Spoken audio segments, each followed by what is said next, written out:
Okay, welcome to part 2 of subtopic 6.3 electrochemistry. Alright, in this video, what I would like you to focus on is you being able to draw a diagram of a galvanic cell and identify the anode and cathode and their charges in the direction of ion and electron flow in the galvanic cell. When you're given sufficient information. Then we'll move on to writing half equations for each electrode for galvanic cell, again with given enough information. Here's the example that I have prepared for you. So consider a galvanic cell made with Al and Al3+. Let's say that the solution used was aluminium sulfate and zinc ion becoming zinc solid. And again, the solution prepared for it was the zinc sulfate. Let's just make that up. Alright, so for your task, you need to be able to draw a diagram of a galvanic cell. So we'll do that. And then we'll identify the rest of the things that's specified there. Alright, let's try. So we are using aluminium solid and zinc solid on each side as electrodes. And when you draw a galvanic cell, you always start with two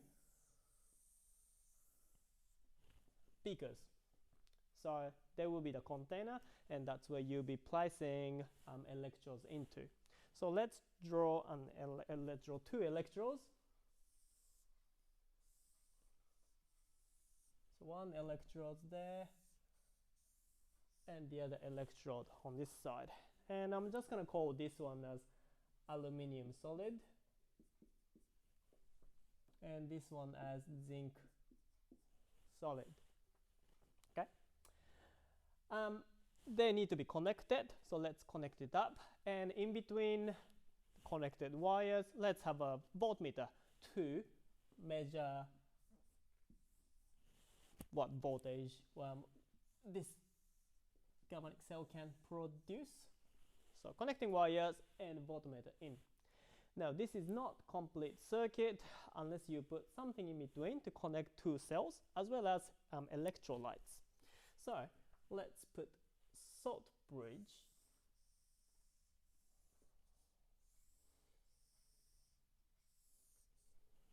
so this pipe looking thing, and let's fill this up with aluminium sulfate solution as well as zinc sulfate solution.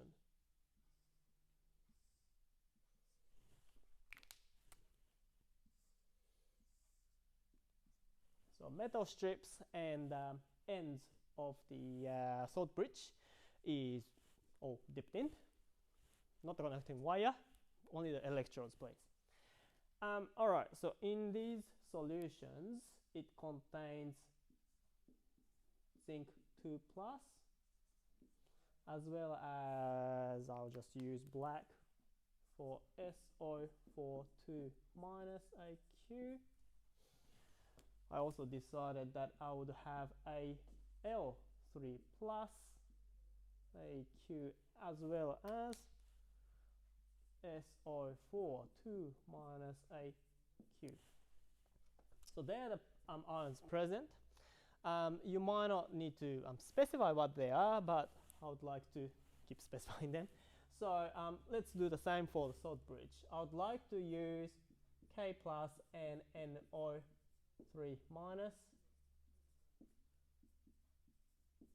solution. So potassium nitrate solution was used. They are known to be very stable and they don't get used up. They just going to be spectator ions basically in the redox. So let's just have them there. Okay, now if you have got this complete, electron will start flowing. Why? Because one is gonna be more reactive than the other. In this case, well, if you look at metal activity series, you would notice that aluminium is a bit more reactive compared to zinc. So use that information. Al is more reactive than zinc, which is going to be oxidized. Well, question is also giving you the aluminum solid is the reactant and aluminum 3 plus was the product after redox reaction occurs. So what would that mean? It's a loss of electron, therefore it's an oxidation. So this would be oxidation, where oxidation is occurring, and the other side would be reduction. Where does the oxidation occur? Remember the mnemonic ANO? So I might use this one. No, green. So remember ANO as a mnemonic for galvanic cells. A is for anode. N is for negative terminal. O is for oxidation.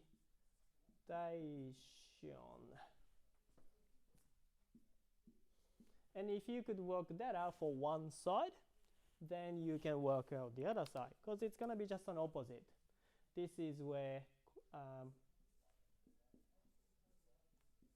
cathode is, opposite of negatives. So this is the positive terminal.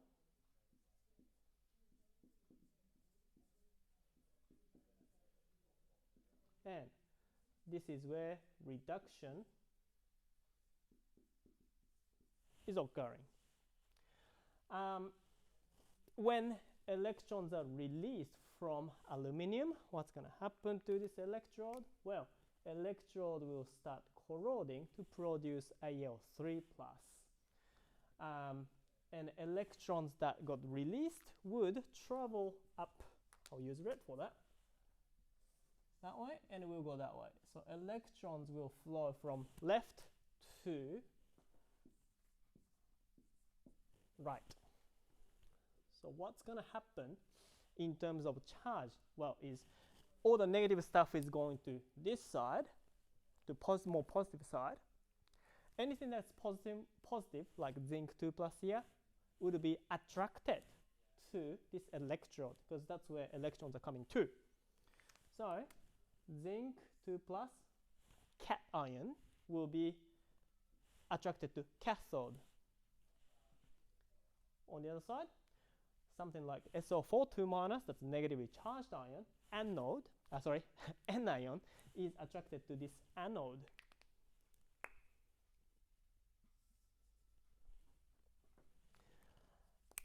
All right, now that goes the same for ions in the salt bridge. Potassium ion is a cation that gets attracted to cathode. So potassium ions will start moving that side, and anion, NO3 minus here, is going to be attracted towards this electrode anode. Right. Where would this go? Well, because all the negativity is traveling to the left, this ion here is going to be traveling towards the salt bridge. I shall use red here.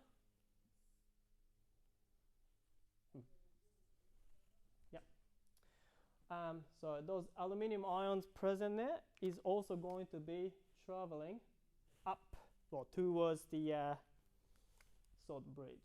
That's where it gets attracted to. Okay, so they are the movements of ions as well.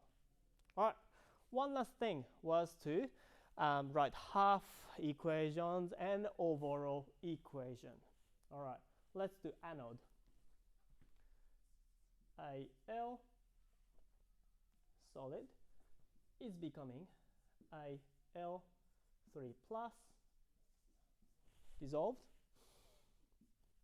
It's got the imbalance of 3, so you need to add 3 electrons to balance the charge. Same goes for here. Zinc 2 plus Aq is gaining 2 electrons to become zinc solid. So that's the reduction equation. That's the oxidation. How do you combine to make a overall equation? Well, it's got 3 electrons here, and this one has 2 electrons. So you need to do cross multiplication. So multiply this whole oxidation reaction by 2, and this one by 3. Add them up, cancel out the 6 electrons from each side, then you will have your overall equation. Finish writing that, and we'll check that in class.